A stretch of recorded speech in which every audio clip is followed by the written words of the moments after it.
नमस्कार दोस्तों, चैनल पे आपका स्वागत है।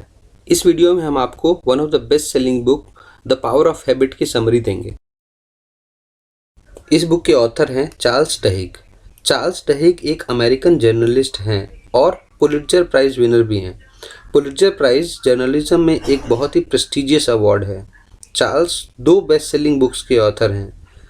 पहला द पावर ऑफ हैबिट, जिसके बारे में हम इस वीडियो में बात करेंगे, और दूसरा smarter faster better, it's about the science of productivity. Author mention करते हैं साइंस ऑफ हैबिट और हैबिट कैसे काम करते हैं। इसमें उनका इंटरेस्ट बगदाद में रिपोर्टिंग के दौरान उत्पन्न हुआ। ये घटना कूफा की है। कूफा एक छोटा सा शहर वहाँ के कैपिटल के पास स्थित है। अमेरिकन मिलिट्री मेजर वहाँ के कुछ दंगों की वीडियो टेप्स देख के एनालाइज कर रहे थे। वीडियो टेप्स से उन्होंने दंगों का एक पैटर्न नोटिस किया। उन्होंने देखा दंगे यूजुअली प्लाजा या ओपन स्पेसेस में स्टार्ट होते थे।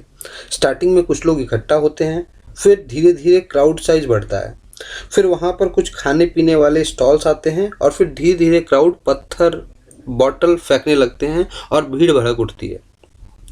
इसको रोकने के लिए मेजर ने वहाँ के मेयर से रिक्वेस्ट की कि फूड वेंडर को उन जगहों से दूर रखें। कुछ सप्ताह बाद कुछ लोग मस्जिद कूफा के पास इकट्ठा हुए।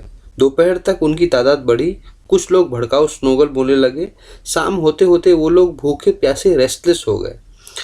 रात होते होते सब के सब वहां से चले गए।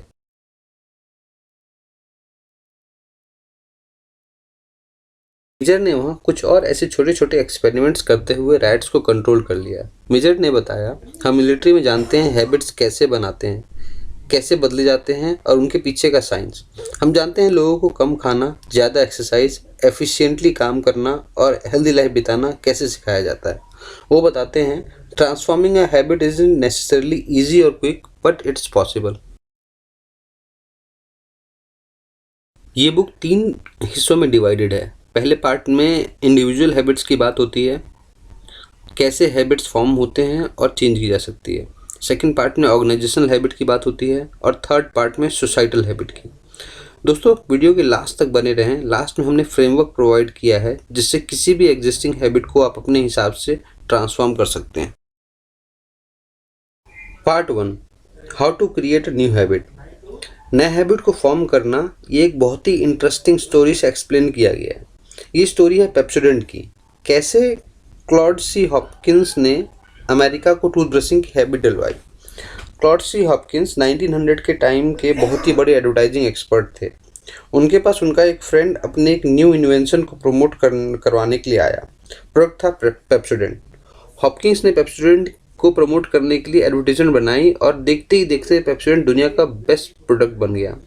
उन्होंने अमेरिका में टूथब्रशिंग हैबिट क्रिएट की और देखते ही देखते वो पूरे अमेरिका में फैल गया। हॉपकिंस ने बताया उन्होंने कैसे क्यू और रिवॉर्ड फॉर्म किया जिससे ये सक्सेस प्राप्त हुआ। क्यू, रूटीन और रिवॉर्ड को हम एक सिंपल डायग्राम से समझते हैं। यह एक हैबिट लूप डायग्राम है। क्यू किसी रूटीन या किसी काम को ट्रिगर करता है। यहाँ फ़ोन का बजना या वाइब्रेट होना एक क्यू है। Q is a signal for any routine. Phone vibrate होते ही हम रूटीन फॉलो करते हैं, मीन्स उठा के चेक करते हैं। चेक करने से हमें सेटिस्फेक्शन मिलता है। ये हैबिट लूप है।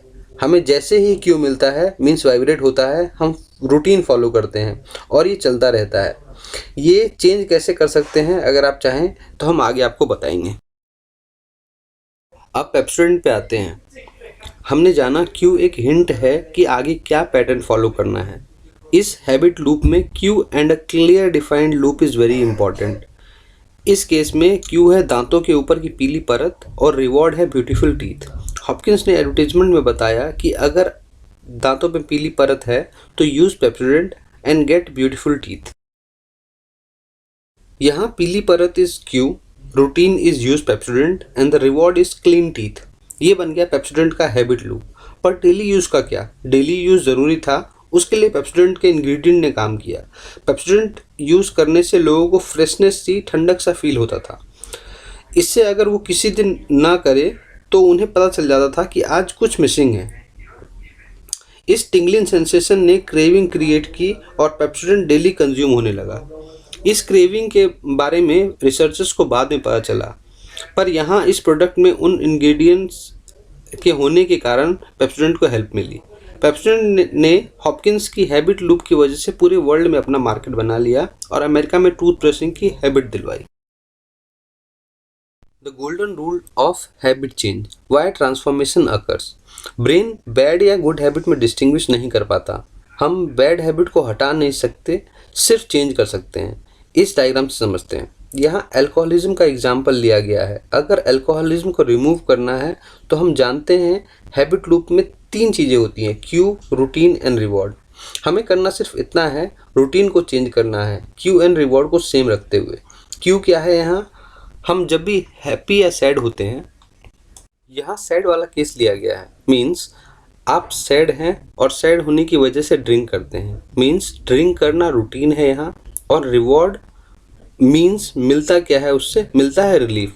अब करना ये है, जब सैड हो, instead of drinking replace that drinking routine with talking to some close friends और something else, but reward same रहना होना चाहिए, मीन्स रिलीफ मिलना चाहिए। इससे कुछ टाइम तक फॉलो करने पर ये हैबिट न्यू हैबिट से रिप्लेस हो जाएगी। ओल्ड हैबिट को रिप्लेस करने के लिए belief is very important. Belief के बिना आप हैबिट को चेंज नहीं कर पाएंगे। The power of a crisis, how leaders create habit through accident and design. ये घटना लंदन के एक सबवे स्टेशन की है, Kings cross. Kings cross London का सबसे बड़ा और सबसे ज़्यादा ट्रैफिक वाला स्टेशन था। एक पैसेंजर ने यहाँ के एस्केलेटर में कुछ जलता हुआ देखा। उसने वहाँ ऊपर एक स्टाफ को बताया। वह नीचे गया और देखा एक छोटा सा कुछ जल रहा था। वह ऊपर आया और अपने काम में लग गया। और वह अगर पता लगाता भी कि आग कहाँ लगी तो भी वो कुछ कर नहीं पाता, क्योंकि वहाँ किसी भी डिपार्टमेंट से बात करने के लिए उस डिपार्टमेंट के सुपीरियर से परमिशन लेना बहुत ज़रूरी था। कुछ देर बाद आग थोड़ी बढ़ी। एक और पैसेंजर ने स्टाफ को बताया। स्टाफ गया, आग देखी और अपनी जगह आ गया। आग बहुत बढ़ने पर कुछ स्टाफ गए नीचे। सबवे में वाटर स्प्रिंकलर लगा था, पर किसी को पता नहीं था कि उसे ऑपरेट कैसे करना है। स्टाफ फायर डिपार्टमेंट को कॉल नहीं कर सकते थे, बिकॉज ये उनके प्रोटोकॉल के विरुद्ध था। आग की लपटें बहुत बढ़ जाने पर किसी पैसेंजर ने फायर डिपार्टमेंट को कॉल कर दिया। फायर डिपार्टमेंट जब तक आई तब तक आग ने भीषण रूप ले लिया था और सबवे का टेम्परेचर 150 डिग्री तक पहुंच गया था। फायर डिपार्टमेंट सबवे से पानी स्प्रे करने के लिए पाइप्स कनेक्ट कर रहे थे, पर सबवे प्रोटोकॉल में नहीं था किसी बाहर के डिपार्टमेंट के पाइप को कनेक्ट करना। इसलिए बाहर कहीं से फायर डिपार्टमेंट ने वाटर पाइप्स कनेक्ट करके बड़ी मशक्क़त से लगभग 6 घंटों में आग पे काबू पा लिया। दर्जनों ने जान गंवाई और अनेक घायल हो गए। इसके पीछे का कारण क्या था? स्टेशन 4 बैरन्स कंट्रोल करते थे, chief of civil, signal, electrical and mechanical, और सब अपने अपने पावर को दबा के बैठे थे। कोई किसी में दखलंदाजी, कुछ शेयर न करना, ऐसे ही चल रहा था। एक बार ये क्यों हुआ, नज़र डालते हैं।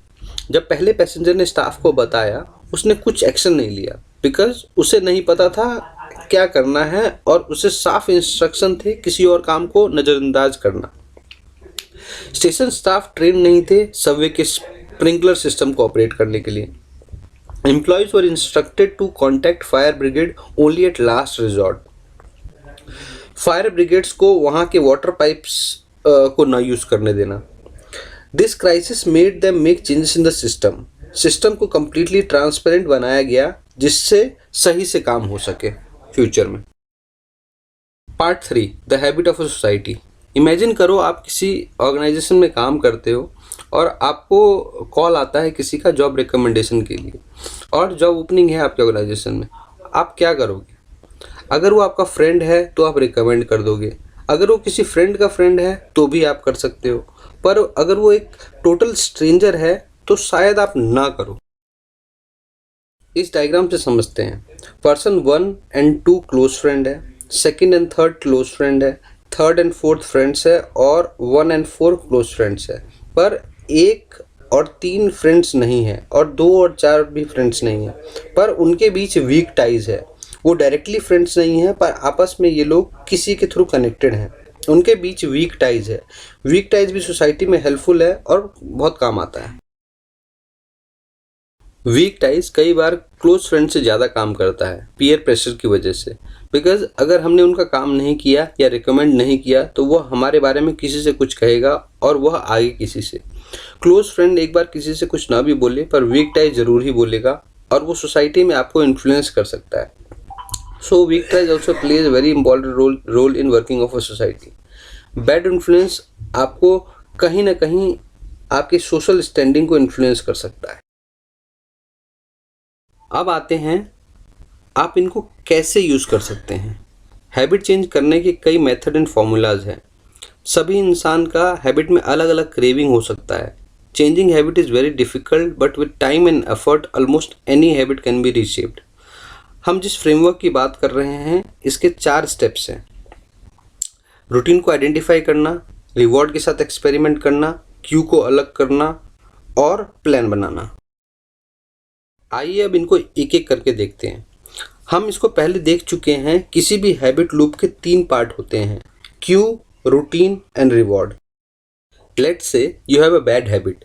आप हर दिन दोपहर में कैफेटेरिया जाते हैं, चॉकलेट कुकी खरीदते हैं और खाते हैं, जिससे आपका वजन बढ़ गया है। आप इसको रोकना चाहते हैं। आपने बहुत कोशिश की, इसको रोकने के लिए आपने अपने कंप्यूटर स्क्रीन पे भी लगाया पर कोई फ़ायदा नहीं। दोपहर में आप अपने आप कैफेटेरिया चले जाते हैं और कुकी खा लेते हैं। कुकी खा के आपको आनंद मिलता है और थोड़ी देर बाद आपको बुरा भी लगता है कि आपने ऐसा क्यों किया। आप हर दिन सोचते हैं कल नहीं खाऊंगा, पर कल फिर हैबिट आप पे हावी हो जाता है और आप अपने आप को कुकी खाने से नहीं रोक पाते। इसको रोकने के लिए पहला स्टेप है रूटीन को आइडेंटिफाई करना। आपका रूटीन है, आप दोपहर में अपने डेस्क से उठते हैं, कैफेटेरिया जाते हैं, चॉकलेट चिप कुकी खरीदते हैं और अपने मित्रों के साथ बातें करते करते खाते हैं। अब आपको देखना है क्यों क्या है इसके लिए, क्या ट्रिगर करता है आपको उठने के लिए। आप क्यों उठते हैं? क्या भूख के कारण, क्या बोरियत के कारण या लो ब्लड शुगर के कारण? और फिर इससे क्या रिवॉर्ड मिलता है? वो कुकी, सिनेरियो में बदलाव, टेम्परेरी डिस्ट्रैक्शन या सोशलाइजिंग अपने दोस्तों के साथ। Step 2, experiment with reward. पहले दिन जब आप उठो अपनी जगह से, आप कैफेटेरिया की जगह बाहर जाओ, थोड़ा घूम फिर के वापस आ जाओ अपनी जगह पे बिना कुछ खाए। नेक्स्ट डे कैफेटेरिया जाओ और कुकी की जगह कुछ और खा लो और वापस आ जाओ। उसके अगले दिन कैफेटेरिया जाओ और एक एप्पल खा लो और दोस्तों से बात करके आ जाओ। और अगले दिन कॉफ़ी पी के या चाय पी के दोस्तों से बात करके वापस आ जाओ। ये करने का कारण है जानने के लिए कि किसकी वजह से आप रूटीन फॉलो कर रहे हैं। ये कुकी की वजह से या काम से कुछ ब्रेक लेने के लिए। अगर कुकी से एनर्जी के लिए है तो कॉफ़ी भी कर सकता है, या दोस्तों से बात करने और थोड़ा घूमने फिरने के लिए, और कुकी सिर्फ एक एक्सक्यूज़ है। हर दिन जब आप वापस आओ कहीं लिखो आप कैसा फील कर रहे हैं, relaxed, not hungry, sad, happy या कुछ भी। फिर 15 मिनट का अलार्म लगाओ और देखो अभी भी कुकी खाने का मन कर रहा है आपको। ये 15 मिनट का अलार्म क्यों? ये जानने के लिए कि आप क्या रिवॉर्ड चाह रहे हैं अपने इस रूटीन से। अगर कुछ मीठा खाने के 15 मिनट बाद भी अगर आपका मन कर रहा है कैफेटेरिया जाने का, तो शुगर आपका मोटिवेशन नहीं है। अगर दोस्तों से बात करने के बाद भी अगर आपका मन कर रहा है कैफेटेरिया जाने का, तो सोशलाइजिंग आपका मोटिवेशन नहीं है। और अगर दोस्तों से बात करने के बाद अगर आप ठीक है and you find easy to work, तो आपको आपका रिवॉर्ड मिल गया। वो है थोड़ा सा socialising and temporary distraction from work. अलग अलग एक्सपेरिमेंट करके आप पता लगा पाएंगे क्या है जिसे आप चाह रहे हैं। ये आपके हैबिट को रिडिजाइन करने में हेल्पफुल होगा।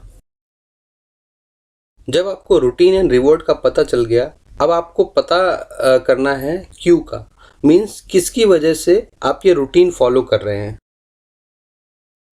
Step 3, isolate the cues. Experiment से पता चला है कोई भी हैबिचुअल क्यू इन 5 कैटेगरीज में से किसी एक में आएगा: location, time, emotional state, other people and immediately preceding action. इनको अब कुकी हैबिट कैसे समझते हैं। जब आपको कैफेटेरिया जाके चॉकलेट कुकी खाने का मन करे, इन 5 चीज़ों को लिखें। आप उस टाइम कहाँ हैं, इस केस में सिटिंग एट डेस्क। टाइम क्या हो रहा है, 3:36। आपका इमोशनल स्टेट क्या है तब? बोर्ड। आपके पास कौन है? इस केस में नो वन। यह ख्याल आने से पहले आप क्या कर रहे थे? Answering an email. Next day, आप कहाँ हैं? Walking back from copier. Time क्या हो रहा है? 3:18। आपका इमोशनल स्टेट क्या है? हैप्पी। आसपास कौन है आपके? Gym from sports. यह ख्याल आने से पहले आप क्या कर रहे थे? Made a photocopy. Third day, आप कहाँ हैं? Conference room. टाइम क्या हो रहा है? 3:41। आपका इमोशनल स्टेट क्या है? टायर्ड या एक्साइटेड अबाउट द मीटिंग। आसपास कौन है आपके? Editor who are coming to the meeting. यह ख्याल आने से पहले आप क्या कर रहे थे? I was sitting down and preparing for meeting. आपने पहले 2 स्टेप्स में देख लिया कि हंगर आपके इस बिहेवियर का कारण नहीं है और इससे रिवॉर्ड टेम्परेरी डिस्ट्रैक्शन है जो अपने दोस्तों से बातचीत करके मिल जाता है आपको। और इस स्टेप में आपने देखा यह आपको 3 से 4 के बीच महसूस होता है। Step 4, have a plan. Habit एक चॉइस है जो हम अपने आप चूज करते हैं और करते करते आदत बन जाती है और फिर ऑटोमेटिकली होने लग जाती है। Habit is a formula which brain automatically follows. जब हम क्यू देखते हैं हम रूटीन फॉलो करते हैं उससे मिलने वाले रिवॉर्ड के लिए। आपने देखा कि 3:30 के आसपास क्यू था। आप जानते हैं आपका रूटीन क्या है? कैफेटेरिया जाना, कुकी लेना और दोस्तों के साथ बातें करते करते खाना। आपने एक्सपेरिमेंट से देखा कि it was not cookie that you craved but little distraction and socialising with friends. Make a plan. Alarm लगाओ 3:30 का और जब अलार्म बजे उठकर घूम लेना, दोस्तों के साथ बात करना और वापस आ जाना। प्लान बनाने के बाद कुकी को छोड़ना डिफ़िकल्ट नहीं होगा। अलार्म जब बजे अगर उस टाइम फ्री हो तो बाहर जाके कुछ टाइम बिता के वापस आ जाना, कभी कुछ खा लेना और नहीं तो दोस्तों के साथ गप्पे लगा के आ जाना। कुछ दिन रेगुलरली करने के बाद कुकी की क्रेविंग अपने आप बंद हो जाएगी। यस, हैबिट को बदलना is difficult but I am sure this framework will help and it's a good place to start. कभी कभी चेंज समय लेगा। एक्सपेरिमेंट को रिपीट करते रहने से सफलता मिल जाएगी। एक बात आप जान लो, आपकी हैबिट ऑपरेट कैसे हो रही है। आप क्यू, रूटीन एंड रिवॉर्ड को सही से जान लो तो you will gain power over it. अपना समय देने के लिए धन्यवाद। I hope this summary proves fruitful for you. Please like, share and subscribe so that हम आपके लिए अच्छे अच्छे कंटेंट लाते रहें।